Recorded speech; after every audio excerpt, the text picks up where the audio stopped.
आखिर क्या है सीयूईटी की परीक्षा? कॉमन यूनिवर्सिटी एंट्रेंस टेस्ट के नाम से जाने जाने वाली परीक्षा आज भारत में एक महत्वपूर्ण और फेमस परीक्षा बन गई है। जैसे डॉक्टर के लिए नीट, इंजीनियरिंग या आईआईटी के लिए जेईई की परीक्षा देनी पड़ती है, ऐसे ही अगर आपको किसी भी सेंट्रल यूनिवर्सिटीज जैसे कि दिल्ली यूनिवर्सिटी, बीएचयू, इलाहाबाद, जामिया मिलिया, अलीगढ़ या किसी भी देश में बड़े सेंट्रल यूनिवर्सिटी से अगर आपको BA, BSc, BCom, B pharma या कुछ चीजों में, कुछ ट्रेड्स में बीटेक भी करना है, बीसीए करना है, तो आपको एग्जाम देना पड़ेगा सीयूईटी का। अगला सवाल ये होता है कि क्या ये परीक्षा ऑनलाइन होती है या ऑफलाइन? तो इसका जवाब ये है कि बीच में तो ये परीक्षा ऑनलाइन ऑफलाइन दोनों मॉडल में हुई थी, पर 2025 से ये कंप्लीटली कंप्यूटर बेस्ड टेस्ट यानी सीबीटी मॉडल पर कराई जाएगी, जिसमें हर विषय और एग्जाम के लिए बराबर समय और बराबर क्वेश्चंस दिए जाएंगे। बीच में जैसे अलग अलग विषयों के लिए कहीं 55, कहीं 60, कहीं 40 सवाल या कहीं 1.5 घंटे का भी समय मिलता था, कहीं 45 मिनट का, लेकिन 2025 से अब लगभग 50 कंपल्सरी क्वेश्चंस और 1 घंटे में इन क्वेश्चंस को करने के लिए बराबर समय दिया जाएगा।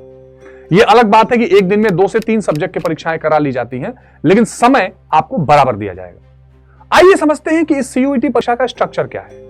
इस परीक्षा को 3 हिस्सों में बांटा गया है। एक हम बोलते हैं जनरल टेस्ट, जो कॉमन होता है, जिसमें थोड़ी मैथ्स, थोड़ी reasoning, general knowledge, current affairs की चीजें पूछी जाती हैं। एक होता है डोमेन। डोमेन वो विषय होते हैं जो आप 12वीं में पढ़ते हुए आ रहे हैं। जैसे अगर आप आर्ट्स के हैं तो political science, sociology, history, geography, home science या एजुकेशन, इस तरह के जो इंपॉर्टेंट सब्जेक्ट्स हैं ये डोमेन सब्जेक्ट हैं।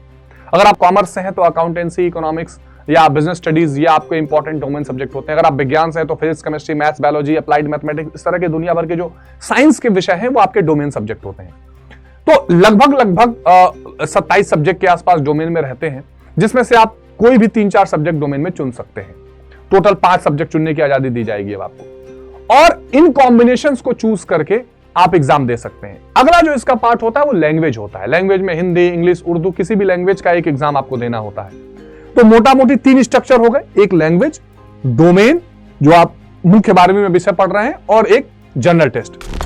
लेकिन यहां खास बात यह है कि अलग अलग विश्वविद्यालयों में कॉम्बिनेशन अलग अलग मांगता है।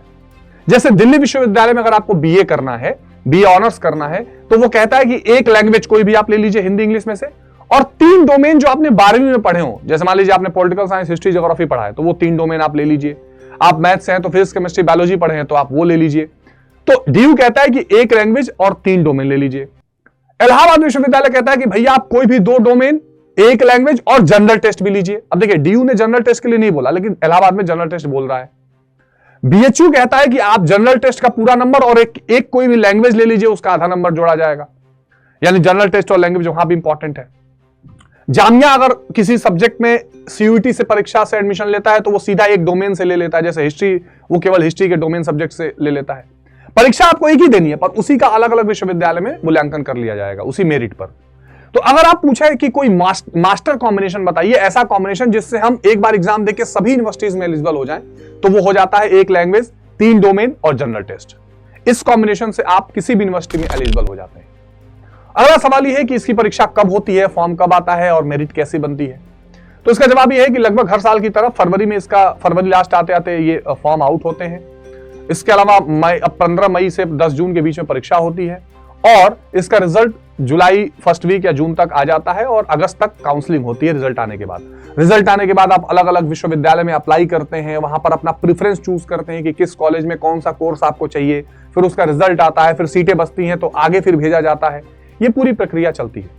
यानी सीयूईटी की परीक्षा आप लैंग्वेज, डोमेन और जीटी से देंगे। उसका एग्जाम देने के बाद रिजल्ट आएगा, काउंसलिंग होगी, और आप किसी भी मन पसंदीदा यूनिवर्सिटी में एडमिशन ले सकते हैं। ऐसे में आवश्यकता होगी आपको एक अच्छे गाइडेंस की, एक अच्छे प्रैक्टिस की, और एक अच्छे टाइम मैनेजमेंट की, जिससे आप सीयूईटी की तैयारी कर सकें। तो सीयूईटी कुल मिला जुलाकर आपको ग्रेजुएशन करने के लिए, यानी 12वीं के बाद विश्वविद्यालय में एडमिशन लेने के लिए एक परीक्षा बनाई गई है, जो कॉमन कर दी गई है, ताकि अलग अलग यूनिवर्सिटी की अलग अलग परीक्षा न देनी पड़े। ये ऑनलाइन परीक्षा है और लैंग्वेज, डोमेन और जीटी के माध्यम से दी जाती है। आई होप कि ये इंफॉर्मेशन आपको पसंद आई होगी, जानकारी आपको पूरी मिली होगी। कोई और डाउट अगर आपका है तो आप कमेंट बॉक्स में जरूर बताइएगा, हम आपके डाउट्स को दूर करेंगे। Take care, all the best for your exam.